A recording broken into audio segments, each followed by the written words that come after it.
La sesión de hoy, entonces, que es la última del curso, está destinada a consultas y a si quieren compartir alguna duda o algún comentario acerca de los proyectos que están llevando adelante. Les voy a pedir que para que no se haga lío de ruido, cierren todos los micrófonos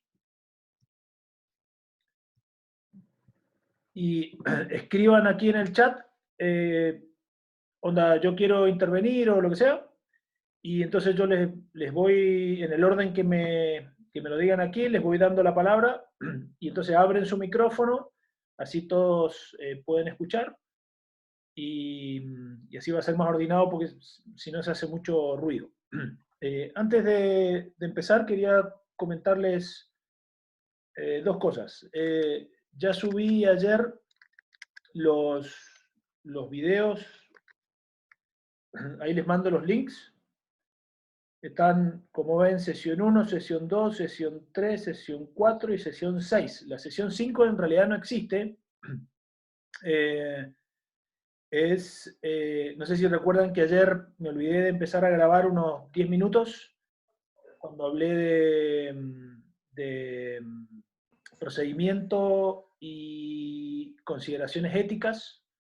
Entonces, lo que voy a hacer es como una falsa llamada de Zoom con alguien y voy a grabar esos 10 minutos con ese tema y lo voy a insertar ahí, ¿sí? Entonces, de esa forma quedaría todo el curso completo. Y después les voy a mandar ese link que falta. De todas maneras, si se fijan abajo que dice lista de reproducción, ahí están todos los videos, como en las listas de YouTube, que viene uno detrás de otro y cuando se termina de reproducir uno, se reproduce el siguiente.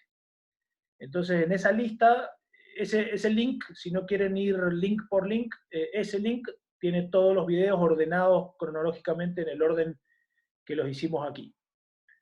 Eso es la primera cuestión. La segunda cuestión, respecto del dossier, en este caso, si miran en la descripción de cada video, están los links a básicamente los dos textos que yo uso, que es el de Sautu y el mío, ¿sí? Entonces ahí están los links a ambos textos, que son los que yo utilizo para el tema que tratamos, que es diseño de proyectos de investigación. Para el curso que viene, ¿sí?, de métodos de investigación, ahí sí hay más textos y ahí sí voy a tener que armar un dossier que seguramente lo voy a subir a Drive para que lo puedan bajar. Pero en este caso, como los textos están indisponibles y son estrictamente hablando solo dos, están en la descripción de cada video. La tercera cuestión es el tema de los certificados. Cielo se está volviendo loca, está casi rogando con contagiarse de coronavirus y morir, porque es un despelote. Entonces, lo que les pido es que si ustedes pueden agrupar certificados, como por ejemplo, yo soy la referente del instituto tanto, y me podés mandar los certificados de estas 10 personas, como creo que hizo Gastón, mejor, porque entonces ella junta los certificados y se los manda a una sola persona. Si no, tiene que hacer 90 certificados, pasarlos a PDF y mandárselos uno por uno a las personas, y ya ha tenido bastante complicación de ver el tema de la asistencia en la plataforma, así que bueno, es un lío. Así que si le pueden facilitar el trabajo diciéndole, a mí me podés mandar los certificados de estas 5, 7, 10 personas, sería ideal. No sé si se me pasa, Cielo, alguna cosa práctica de las que comentamos.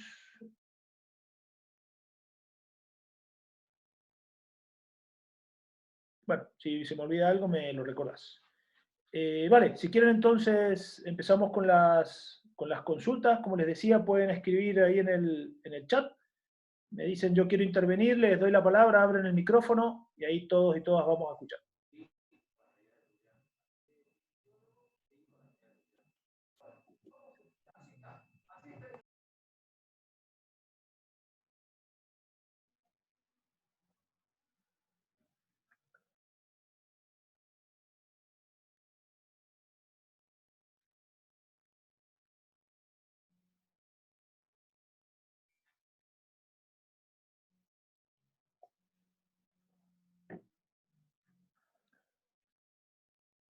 No sé si están escribiendo o, o nadie me está consultando nada, en cuyo caso ha sido un verdadero placer.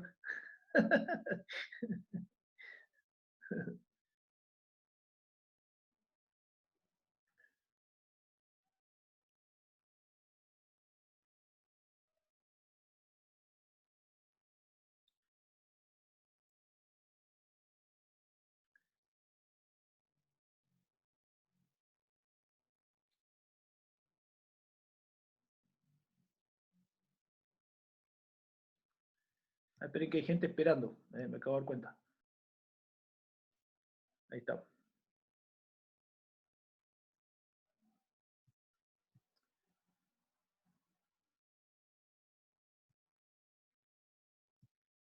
Vale, que había gente afuera de la reunión.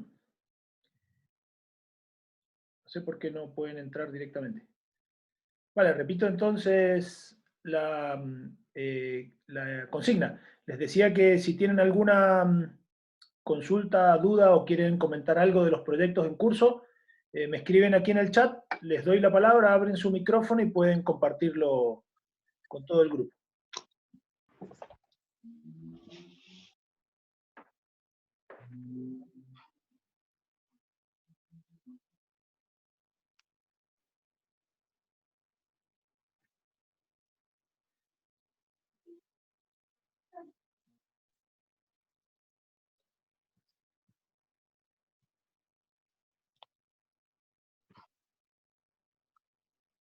Ahí Laura dice que no escuchan, ¿me escuchan?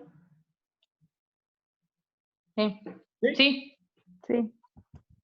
Vale. Ok, vale, ahí está.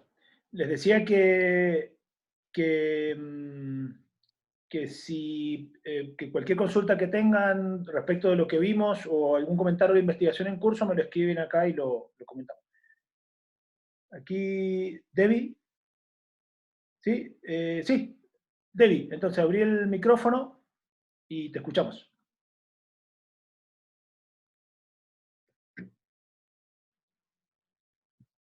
Hola, ¿me escuchás? Yo te escucho perfecto.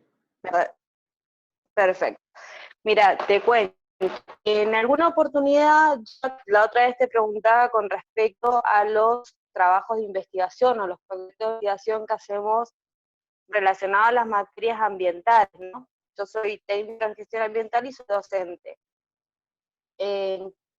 Empezamos la investigación, pues fue sobre residuos patogénicos, y resulta que cuando terminamos la investigación, nos dio un resultado totalmente diferente a lo que habíamos quedado al inicio. En ese caso, ¿se puede reformular todo lo que es el objetivo? Que viste que es como que los objetivos te colocan al inicio y vos tenés que seguir una metodología, entrevistas y demás para llegar a ese objetivo. Pero de repente nosotros...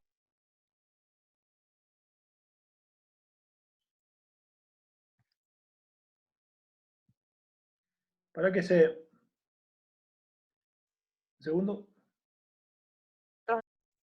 A ver, ¿me escuchás? Sí, de nuevo, el último minutito que se cortó. Bien, mira, sintetizo. Cuando llegamos casi al final de la investigación, fue como que la investigación tomó otro curso, o sea, no fue lo que habíamos planteado al principio. ¿Pudo haber estado el error o si esas cosas pueden suceder? Yo te preguntaría en qué sentido fue que lo que ustedes habían, en el sentido de un resultado inesperado o en qué sentido fue diferente. Claro, nosotros empezamos, ¿no? ¿Qué tan capacitada estaba la gente del hospital para manejo de residuos patogénicos en función a la ley que ellos manejan? ¿Vale? Hicimos la lista, tomamos las muestras y demás, hicimos un muestreo aleatorio en ese sector, sí, de hospital. Fuimos por vicio y elegimos 2 o 3 personas del servicio donde hicimos entrevistas para saber qué capacitados estaban. ¿Sí? Fue una bastante sencilla, pero fue una de las primeras que hicimos y resultó ser que cuando nosotros fuimos a volcar los datos, el objetivo de estar capacitada estaba la gente y resultó dar resultado de la investigación cómo hacían disposición de los residuos patológicos, ¿entendés? Nos dio otra cosa, fue como que es la investigación. O sea, vale, mira, repito para el grupo porque durante tu intervención se ha cortado, ¿sí? Debbie comentaba que hicieron una investigación respecto de los conocimientos, entiendo yo, que tenían. Si me equivoco, Debbie, escribímelo aquí respecto de la disposición, de las destrucciones, de la disposición de residuos patológicos, y que las respuestas fueron más por el lado de cómo, ¿no? ¿Eso es lo que entendí? Del manejo, ¿ok? Y la respuesta fue... La investigación iba a ver qué nivel de capacitación tenían claro, conocimiento, los enfermeros, claro, sobre la ley de residuos patogénicos que tenemos en mente. Pero la investigación nos arrojó cómo ellos hacían la decisión sobre el conocimiento que tenían. Vale. Mira, ahí hay varias cuestiones implicadas, o varias cuestiones que podrían ser. Primero, que a veces uno no pregunta bien, es decir, no, las preguntas o el cuestionario o lo que sea no estaba o sea, no tenía una relación de coherencia con el objetivo, entonces uno preguntó otra cosa y las personas contestaron esa otra cosa. Entonces a vos te interesaba el conocimiento que tenían respecto de esto y contestaron respecto de cómo lo hacían, por ejemplo. Esa puede ser una primera cuestión. La segunda cuestión, que es muy común, es que uno formule un problema de investigación, como normalmente se formulan los problemas de investigación, que es sin consultar a los interesados o interesadas en el problema de investigación, y después no es eso de lo que las personas quieren hablar. Entonces uno hace un grupo de discusión o una entrevista, y uno va y dice, no sé, bueno, me interesa hablar de violencia de género, y la persona te dice, sí, yo primero quiero hablar del agua potable, que no tenemos en este barrio, por ejemplo. O hablar con docentes y yo quiero hablar de las competencias de no sé qué, y te dicen, sí, nosotros queremos hablar de los sueldos. Entonces, muchas veces pasa que el objetivo que uno tiene como investigador o investigadora no coincide con la demanda, digamos, del grupo con el que uno trabaja. Entonces las personas literalmente hablan de otras cosas.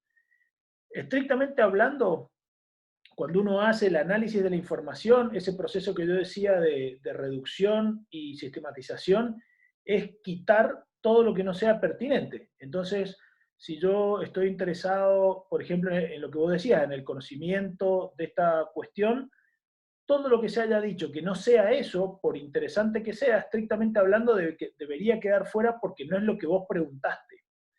Y a veces se pone en las conclusiones que salieron estas otras cosas que pueden ser material para una futura investigación, o sea, como que no se niega que eso pasó, pero que no era lo que interesaba en esta investigación. No porque no sea interesante, sino porque no era el objetivo de esta investigación. Estrictamente hablando, vos tenés que contestar lo que dijiste que era el objetivo de investigación. En el caso de que no haya ninguna información o no haya información suficiente para contestar la pregunta, y sí, casi que hay que empezar de cero. Porque yo me había propuesto este objetivo y no tengo en mi registro nada que me permita contestar esa pregunta o muy poco. ¿Sí? Ahora, si tuvieras algo, tenés que usar ese algo para contestar a la pregunta. Y por otro lado, decir que surgieron estos y estos temas, digamos, que no eran el objeto de la investigación y que pueden ser objeto de una investigación futura. Pero sería un error importante de coherencia que vos mantengas el objetivo y después contestes otra cosa. Que vos hayas preguntado por los conocimientos y después contestes por el cómo lo hacen.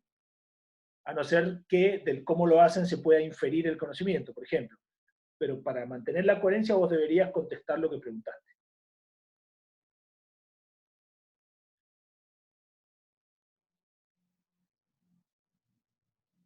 Avanzo aquí en una pregunta de Gladys. Creo que todos la pueden ver. Trabajo en un profesorado con lo que hemos visto estos días. ¿Qué nos puede aconsejar para acompañar a los estudiantes en que realicen observación y recolección de datos en sus prácticas docentes más eficientes? Yo trabajo, bueno, vamos a ver etnografía pronto, yo creo que la semana que viene. Y es muy interesante yo le llamo microetnografías, no tanto etnografía, porque la etnografía es una cosa gorda que implica una estadía prolongada en un medio y demás, o en un grupo, o en un sistema y bla, bla, bla. Pero sí he promovido las microetnografías que digo yo, que es llevar un registro que en la actualidad no tiene por qué ser solo el cuaderno de notas, sino que también pueden ser videos, fotos, chats y cualquier cosa que informe sobre esa práctica como una forma de registrar lo que de otro modo simplemente queda como, eh, eh, como una rutina que pareciera que no tiene interés científico para la ciencia social, porque como es tan cotidiano y tan común, por así decirlo, pareciera que no, como que no le interesa a nadie. Entonces, yo lo recomiendo, sí lo que recomiendo es una pequeña formación para que esa observación sea lo que yo llamo una observación guiada. La observación en etnografía no es ir y mirar cualquier cosa. Yo por algo voy a observar participantemente una determinada práctica y entonces hay algunas cosas que son relevantes. Por ejemplo, yo voy a una plaza, yo no puedo decir, hay un señor dándole de comer a unas palomas, pasó un estudiante, un chico tomó agua en el bebedero, porque toda esa información no va a construir nada, ¿sí? Entonces lo que guía lo que orienta la mirada en la observación es el problema que se formuló. Entonces, si vos querés hablar de estas prácticas docentes, yo quizás le quitaría lo de eficientes, me mantendría con prácticas docentes. Es entrenar la mirada, digo yo, es que sepan qué están mirando, ¿no? Qué puede ser relevante y qué no, para caracterizar esa práctica, y por otro lado, las formas de registro. Y yo ahí lo que hago es que muestro diarios, porque claro, no es una práctica que estén acostumbrados a hacer. Entonces no es cuestión de darle el cuaderno y que salgan, sino qué tipo de cosas registrar, cómo registrarlo, y además, como digo, ampliar la mirada a las nuevas tecnologías que permiten registrar con fotos, con videos, con intercambios de WhatsApp, buena parte de esa práctica.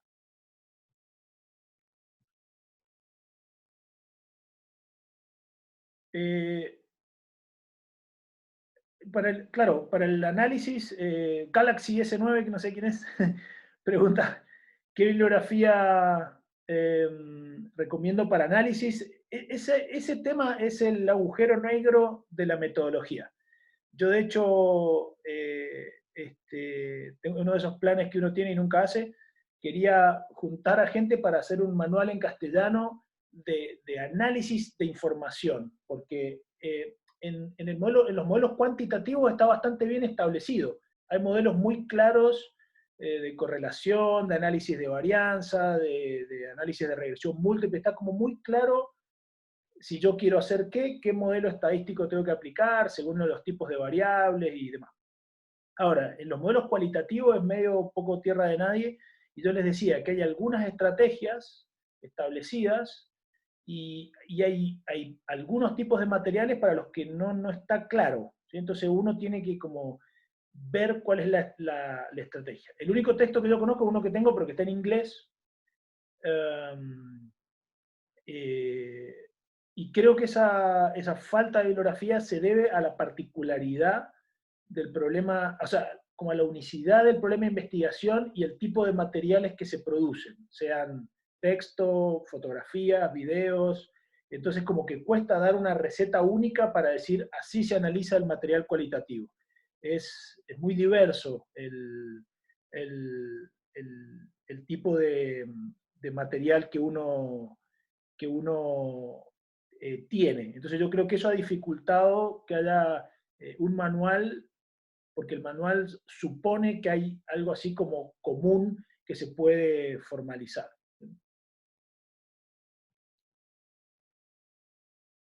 Judith pregunta, ¿el tema nace de un problema o conflicto? ¿Puede nacer de una curiosidad? Yo digo que los problemas de investigación nacen de cualquier lado, de cualquier lado. No hay, yo siempre digo que el inicio de un problema de investigación nunca es malo. Puede ser esto que yo llamé al principio, que no son problemas de investigación, en un principio pueden ser problemas como mal planteados o qué sé yo, la tarea es articular eso en un problema de investigación. Y yo digo que puede venir de cualquier lado. Hay una cosa que yo menciono en el manual, que es la inquietud, que es eso que a uno lo moviliza, le interesa. Entonces yo sugiero que las investigaciones no se hagan tan lejos de la inquietud, de ese deseo, de lo que nos gusta, de lo que nos interesa. Yo creo que la investigación ideal es aquella en la que vida e investigación no están del todo separadas. No sé, yo conozco, por ejemplo, personas que han hecho etnografías en los colectivos feministas de los que participan. Entonces, no es que yo hice una investigación de algo que me da igual cómo resulte, sino que yo estoy comprometida en esa cuestión. Entonces, sí, yo creo que si está ese interés, esa curiosidad, esa inquietud, como la llamo yo, es lo ideal, porque uno no va a hacer la investigación como una burocracia, que como que me indican que tengo que investigar o investigo esto porque no me queda más remedio. Entonces hay ahí como un desapego emocional, ¿sí? Yo creo que cuando uno investiga lo que le gusta y lo que le interesa, eso es un buen predictor del resultado de la investigación.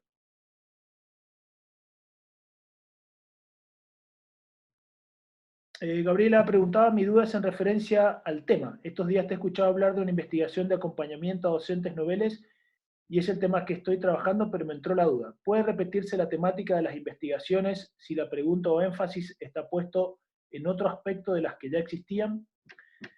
Sí, eso no es que puede, tiene que ser así.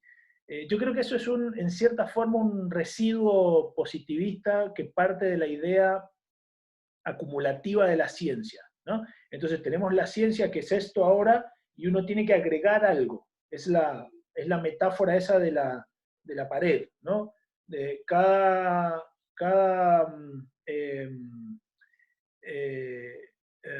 por así decirlo, cada investigación particular pone un ladrillito nuevo, por así decirlo, agrega algo a lo que sabíamos.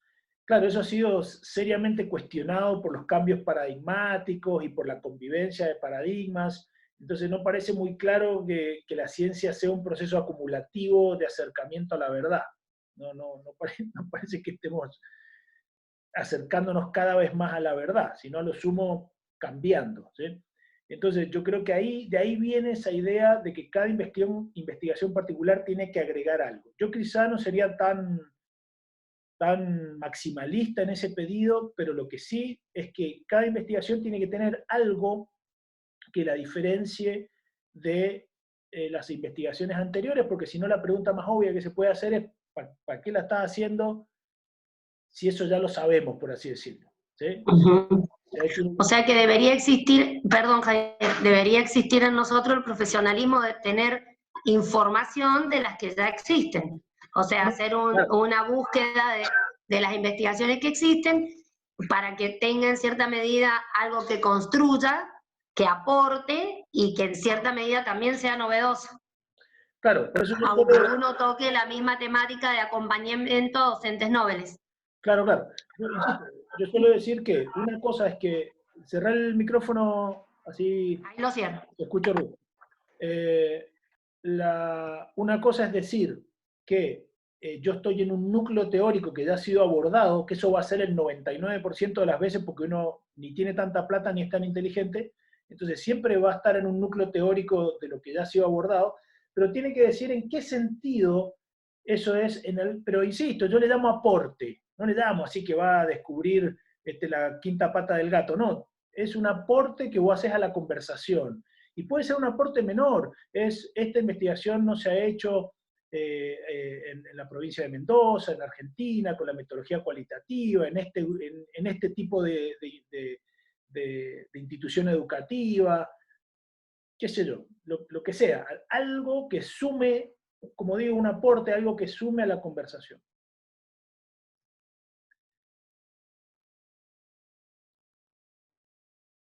Galaxy S9, que no sé, no sé quién es, me pregunta, ¿qué va en procedimiento específicamente en el marco metodológico? El procedimiento es el video ese que me olvidé de grabar, entonces falta.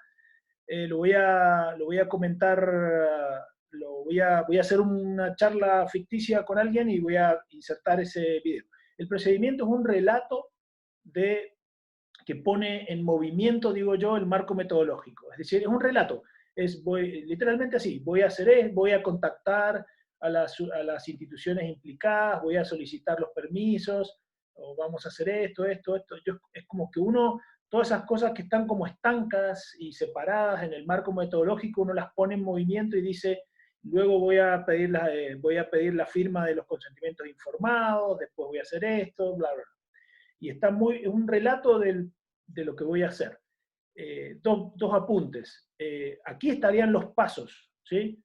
Según lo que yo creo, no van en los objetivos específicos. Hay autores que dicen que sí, yo diría que no, sino que aquí, estos son los pasos. Aquí van los pasos en el procedimiento.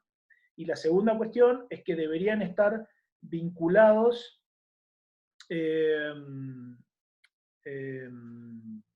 al cronograma. ¿Sí? Las tareas que yo dije que puse en el cronograma son las tareas que deberían estar aquí contando el orden en el que yo las voy a realizar. Y la función que cumple es como de contextualización, porque hasta ahí uno viene haciendo un marco metodológico que suena más bien abstracto. Aquí yo lo bajo y digo, voy a contactar a estas instituciones, les voy a entregar el certificado a estos el consentimiento informado para su firma, después voy a hacer las entrevistas, ¿sí? Entonces como que pone, como digo, en movimiento y en contexto lo que hasta ese momento uno venía relatando de forma más bien descriptiva y al parecer teórica y descontextualizada.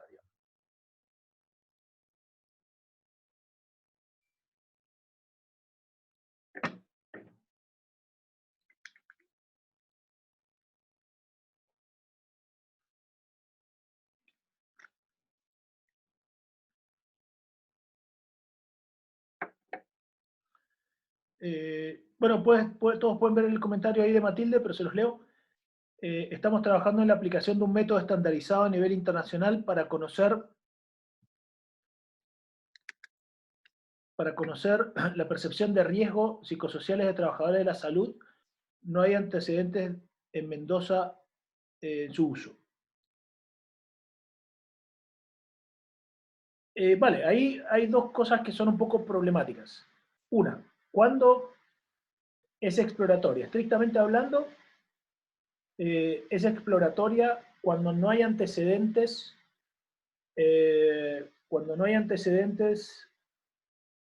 respecto de ese problema de investigación. Ahora, yo diría que, salvo contadísimas excepciones, siempre hay antecedentes, ¿sí? Entonces, lo que uno juzga yo diría, como el alcance de lo exploratorio. Porque yo podría decir, lo decía medio en broma el otro día, esto no ha sido investigado en mi barrio, ¿sí? Esto no ha sido investigado en mi grupo de amigos, es exploratoria. Entonces, ¿cuál sería el alcance razonable para esa investigación? Yo diría que yo podría decir que es exploratoria, por ejemplo, si no hay antecedentes en la región, si no hay investigaciones, por ejemplo, en Latinoamérica, que son contextos con los que nosotros nos podríamos sentir más cercanos y que probablemente signifiquen una adaptación de la investigación. Y quizá hay que hacer la salvedad de mencionar esos antecedentes quizá en otros países y demás. Y la cuestión de la descripción depende del modelo estadístico que uses. Si vos usas un modelo dice la relación entre dos variables, si vos estás usando un modelo de correlación, claro, el modelo de correlación no establece causalidad, no establece que, por ejemplo, la percepción de riesgo, por ejemplo, se vincule, por ejemplo, a la cantidad de enfermedades que contraen, supongamos, sino que vos sabés que esas cosas están relacionadas, pero no sabés cómo ni por qué. Si están relacionadas, imaginás que algo las une. Cuando uno dice, por ejemplo, los hijos e hijas de padres y madres universitarios leen más a la semana a los 5 y 7 años que los otros. Y vos decís, bueno, algo hay ahí. Yo me imagino que es porque les compran libros, porque les leen cuentos, porque para esos padres es importante eso, qué sé yo. Ahora, yo solo puedo imaginar eso. ¿Sí? Si yo hago una correlación de variables, no establezco causalidad. Simplemente sé que están relacionadas. Después corresponde investigar el porqué, digamos. Me apuro un poquito porque quedan 7 minutos. Judith pregunta, ¿en el estado del arte se ubican esas investigaciones que hablan de lo mismo o parecido a investigación? Claro, el estado del arte es en qué punto se encuentra la investigación de tu problema de investigación.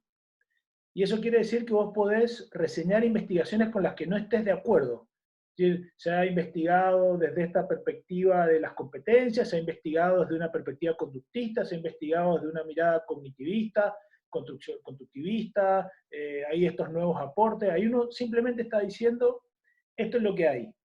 La diferencia que yo mencionaba con respecto al marco teórico, que el marco teórico es mi mirada, entonces sí tiene que ser internamente consistente, lo cual quiere decir que yo probablemente voy a tener que suscribir una de esas, ¿sí? Pero el estado del arte sí, es decir, en este punto se encuentra la investigación. Sí, sería como un breve resumen, como decís ahí. Y en el sentido de resumen, insisto, no tiene por qué ser internamente coherente. Ese es un tema que no traté para nada, Andrea, la búsqueda de antecedentes.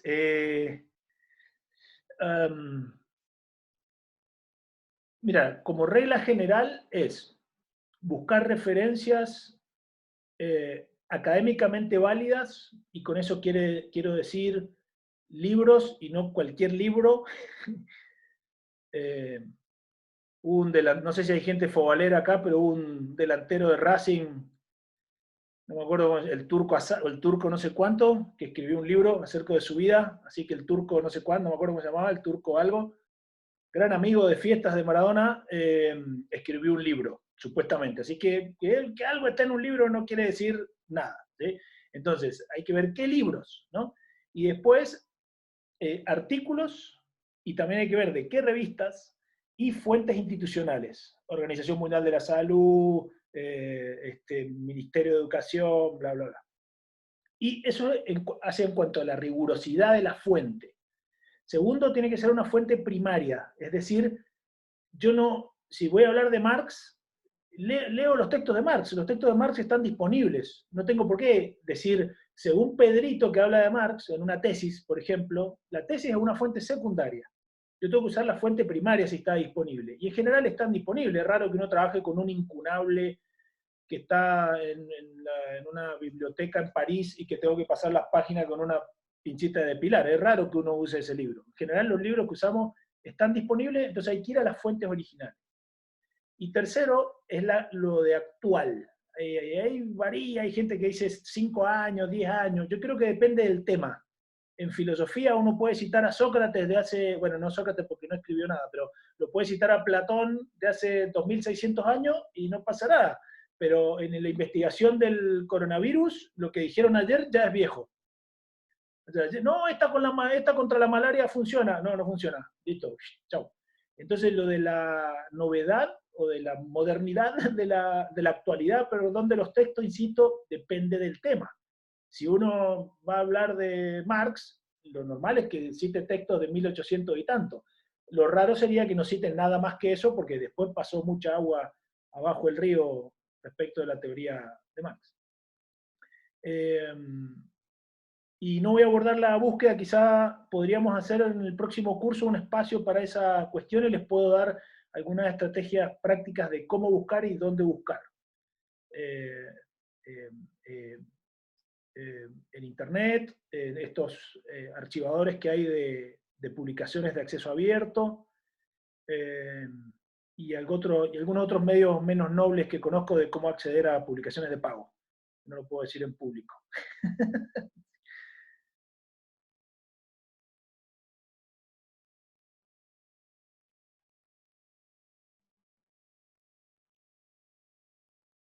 Matilde, no tengo tiempo de tratarlo aquí, si querés escribime y hacemos una charlita de exactamente para ver la cuestión si es descriptiva o explicativa. Google Académico sí, pero insisto, no es tanto la fuente, es como lo que decía ayer de lo saqué de Internet. No, puede estar en Google Académico y ser una porquería.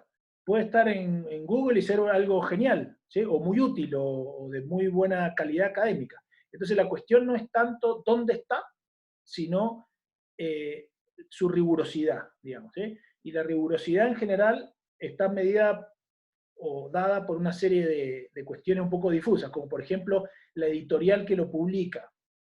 ¿Sí? Yo, por ejemplo, sé que algo que publica el Fondo de Cultura Económica, pongo la mano en el fuego por esa editorial, o Siglo XXI, no sé, o Paidós, no sé. Lo mismo pasa con las revistas, ¿sí? Hay revistas que por la trayectoria que tienen y por el nivel